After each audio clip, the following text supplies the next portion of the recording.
Thanks for joining Exclusive Update. Please make sure to like and subscribe for more exclusive and thrilling content on confraternity and lifestyle.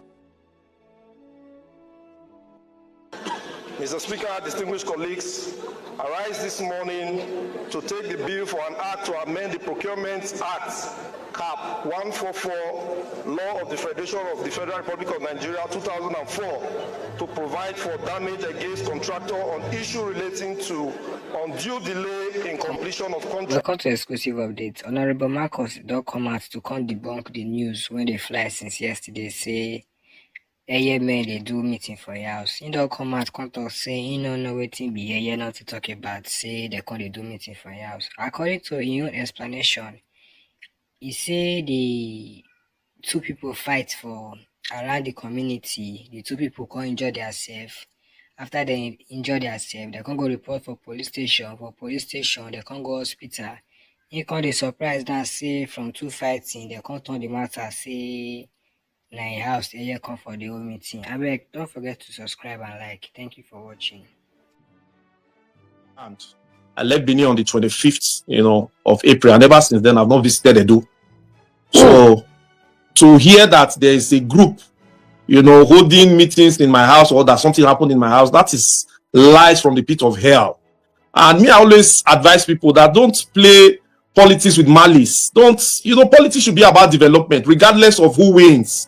Because we are all struggling for this power to bring development to the people. So if it gets to you, what should be your what you are able to show to the people is that, look, this is what I'm able to do differently, not how many people you are able to drag down. Like you said, yesterday I was there as Speaker at Edo State House of Parliament. Today I'm in House of Reps. We don't know where we are going tomorrow. We don't know who will be what, tomorrow. I'm also that this position of governor that a lot of us agitated for, that we need a governor from Esa extraction, not necessarily because no other person from the other two senatorial districts that are qualified to be governor, but we feel that, it is fair that we have someone from Esa extraction that is governor, that will bring development starting from Esa, not how many people we are able to, destroy or what have you. Now, based on what you read, when I saw that report, I had to call home. First of all, I have my elder cousin who is way over 50 years of age that lives in my house in the village. What is going on? He said everywhere is calm and that there's nothing going on. I said, is there no activities at all? No. Did anybody come to look for me in the house? No. Whether last week or yesterday or so, nothing at all that is happening. I had to start making calls. Of course, I have supporters at home and everyone told me like nothing is going on. Until I was able to get across to somebody to say, are you asking about the incident that happened at the cattle market? And I asked, yes, what happened? They said there were two indigene, sons of Iruekpen who had some arguments and one person, stabbed the other person and they took the matter to the police station and the issues were recorded and the police even had to take them to the hospital for treatment. I also had to now reach out to some persons within the police force because it's my community to ask what is going on. And they said that issues were reported yesterday and that it's about two indigenes that had their clash and that there was nothing more than that other than, trying to treat those people. And then boom, I'm hearing this afternoon that a court meeting was held, in my house. And for me, that's like, the height of it, So, like I said, I don't belong to a court group. I don't know of any name that they have mentioned. And if I'm home, I welcome people. Maybe the framers of this whole matter, they thought, like as usual, during festive period like this, I'm always home. Like I was around during the Easter. A lot of people also called me to ask, will you be around during the Salah? I told them yes. So apparently they have cooked up this whole arrangement, believing that, in Marcus's usual character, he's always home to celebrate with his people. So if we frame this issue at this particular holiday, he must be home. Unfortunately for them, I am not even in Edo State, not to talk about, in Esa land. So that's what actually happened. So you just read my statement. I put up that statement, for our people to know that, look, this is just, maybe there is a plan. It's possible there is a plan and theirs is to lay a foundation, for the plan. My house is a well-known address. I welcome people. I've welcomed great, men from within and outside the states, in my country home. That place is actually built and the gates are opened to my people because I am a man of the people and I love to be around my people. If not for the unfortunate incident that I've been dealing with, health challenges I've been dealing with in the last 1.5 years, everyone knows that I love to be home every weekend.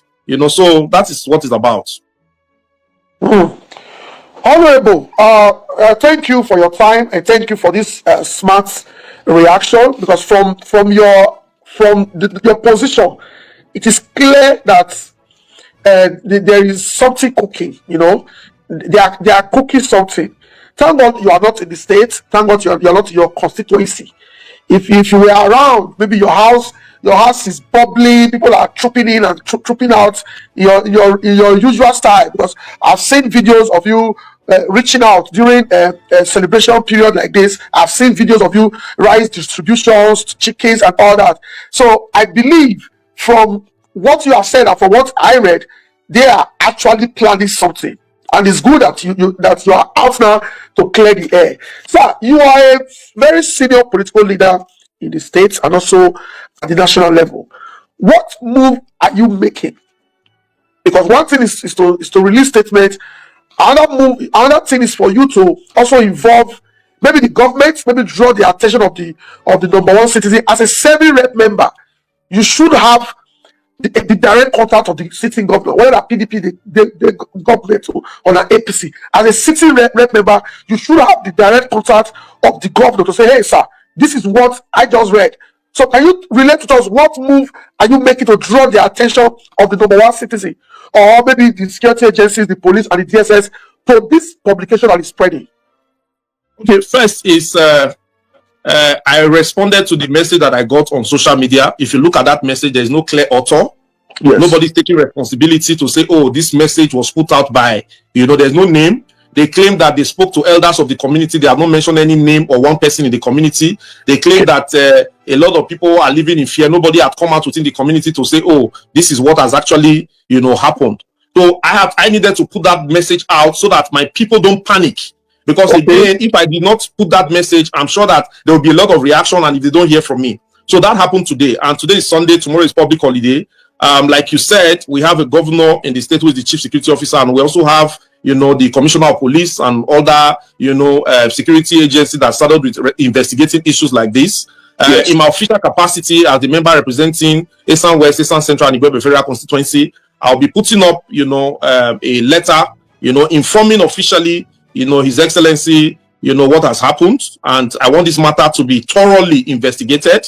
We will also use some other technological platform, to track where this message is coming from, the manipulators and the fabricators of this message, because this alone, if we do not control it, can cause major panic and lead to issue of breakdown of law and order, and that is not what we want for the states. All we have been pushing is that, look, we must come together, to see how we stamp out the insecurity in Edo State. We must do all it takes to make sure that our farmers are able to go to their farms unhindered. We must do all it takes to make sure that our people are able to travel without fear of being kidnapped or being maimed, at the states. And I'm sure that you and Edo people, you have also heard my voice on the floor of the House, calling on the federal government to collaborate with the state government to see how, insecurity is being stamped out. The last time I came home, within the 1 week that I was home, I was able to commission major infrastructures. With this same community we are talking about today, we have been able to build and commission a police station. I can forward these details to you in the Iruekpen community that had to do with the Iruekpen Divisional Police headquarters. We were able to build hospital from scratch, a 20-bed space, hospital facility with generator, with borehole, with all, state-of-the-art activities, and furnished and handed over to the people of Okuta, Ebele. We were able to also build, renovate and furnish the primary health center in Ogwa. We were able to build from scratch the police college, a proposed police college in a place called Ewosa in Iruekpen local government. They have proposed that institution, but unfortunately the institution have not been able to take off because there were no classroom to take off that. We were able to deliver 2 blocks of 6 classrooms to the people of Ewosa. And just recently, we are about to complete a road construction at the College of Medicine, Abrosali University. Most people don't know my sentiment with Abrosali University. I did hear you mention earlier that, you know, that's the school we attended, and anything that we can do, I'm a proud, you know, alumni of that institution. So anything that we can do to support, even though it's a state institution, you know, I will always do my best to support. There are also other faculties that we have in our plan 2025 to intervene with various solar power and renewable energy to help them to, you know, have the required power to power those faculties in Ambrosali University and what have you. So for me, regardless of my limitation, my concern is what we are able to do differently. Because just in 2023, I was voted to come to House of Rand. This is 2025, and what is left in this tenure is just 2 years. So time is of the essence. I just usually, that's why I don't come to media all the time, because as far as I'm concerned, I'm looking at time that I used to think on the deliverables to our people, you know, and I shouldn't now be paying attention to frivolities. But when there are huge allegations like this, one cannot but, you know, come out to speak on some of these issues. So like you asked, I'm going to officially, you know, communicate those saddled with the responsibility of holding, you know, the position in our state, such as the governor, the commissioner of police, the director of SSS and co, that look, this is a matter that shouldn't be swept under the carpet. Yes. And let me also use this platform to advise maybe those people working with the governor that all they need to do, just like I have said in my own case, time is of the essence. ESA people are the one, whether it is APC or PDP, holding the position of governance today in Edo State. When this time runs out, nobody will come and ask us, oh, it is what do you do with your time? Yes. Instead of distracting the governor by going after opposition leaders in the states, they should use that time to think of developmental strides that will transform the socio-economic fortunes of our people in Edo State. Honorable Marcus Onobu, you know, say we never track you like this. I still get like 3 questions to ask you. But before you go, I think you are less than or more, maybe more than 2 years in the House of Reps. Less than 2 years. Everything you have said, you see, as they talk just now, I quickly just go your handle for Facebook, and I just see this video posted in April, your achievements. Yeah. And I'm also going to challenge other serving reps members, senators serving in Edo. Maybe they should also send me their handles. I will also visit their handles to see what they have done for their constituency. Ladies and gentlemen, before we continue, let's just take 2 minutes of your time to show you this clip. Will you come back?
Honorable Marcus Onobu, I don't want to believe. Yes, I don't want to believe that this your 2 years you take achieve all this. I don't want to believe. I've been on another person project and you just put for inside this video. I speak to every project when you see for that video, one by one, the communities where they did. If I know be everything, even did that video. Okay, tell us, sir. You have 5 minutes to tell us. Very good, and I happy to say everybody they watch us from the world and people. Yeah, we have over 1,200 people watching us, sir. Thank you so much. Now, when we come, one of the first things what we do is say we equipped a federal medical center for Eiye, Ward 10 for Esan West. We come up for there, go the health center for Ward 8, Uruhi in Esan West, also equipped them. When we say equipment not there the place before, we put all equipment, make them they start. That one different from other empowerment. What we do, say we train people, because I not be that kind of person where we say you can't pack sewing machine, go show for feet, people go call the carrier where not get needs. I carry people, train them for sewing, Then we train them finish, give them sewing machine, also give them 100,000 naira, say make them take start that their sewing machine business. Say, look, after some time where they don't show, say they use that sewing machine, they do good thing, we will also empower them. That was different from the motorbike and everything when we don't give. Now, going to water, for my place, you know, say we know they get water. And every time they go stay, because of the kind of ground where we get, say water not they come out. Today, from my community, the same Iruekpen where they talk, if they go into Moza community, they will see borehole, solar borehole, because we not put on say make generator they run out, but the people know if we buy petrol to take the do solar borehole. And for each of those borehole where we do, one day Iruekpen, one day Uruhi, one day Ihomidumu. For each of these borehole, they go reach almost 1,000 feet to fix take heat water. That one now for the issue of water. I talked just now, say we built from scratch, clear the bush, lay foundation, to take build this federal medical center when it did Okuta Ebele. And not be say we just only build them. As we speak, we put a soundproof generator for there. They get borehole, solar borehole for the hospital, and we equip the hospital, and we don't hand that hospital over because we write to the Minister for Health, and we hand the hospital over to the ISTH. That same hospital now, as we speak, had already they make arrangement to deliver ambulance to them when they go fit they carry people from there, because I know the health challenge when I go through. I want to make sure say even